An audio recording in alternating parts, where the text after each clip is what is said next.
You know, folks, everybody asks me about Epstein Island, Little St. James, and they want the truth. So let me ask you this. How does a man build a private island, entertain the rich and famous, and end up accused of running a sex trafficking operation with girls as young as 14? Jeffrey Epstein owned Little St. James in the U.S. Virgin Islands, and investigators say it was used as a base where underage girls were abused and trafficked.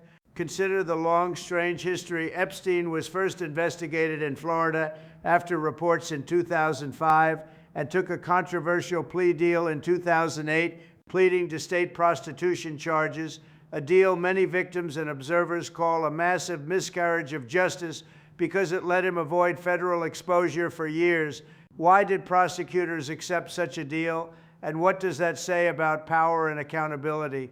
Then in July 2019, federal prosecutors in New York charged him again with sex trafficking of minors in Florida and New York. He was arrested, and then, very tragically and very strangely, he died in his Manhattan jail cell on August 10th, 2019. The medical examiner ruled it a suicide by hanging, but many people still ask, were the circumstances fully explained?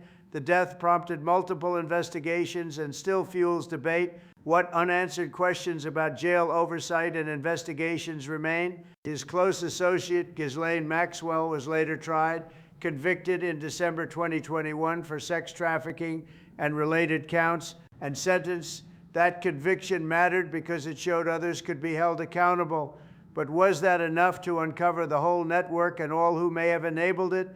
Now, more documents, the so-called Epstein files, have been the subject of lawsuits and new laws demanding disclosure. Governments have been slowly releasing records, saying they must redact victims' names. Should the public get full transparency, even if it risks exposing victims, or must privacy and ongoing probes take precedence?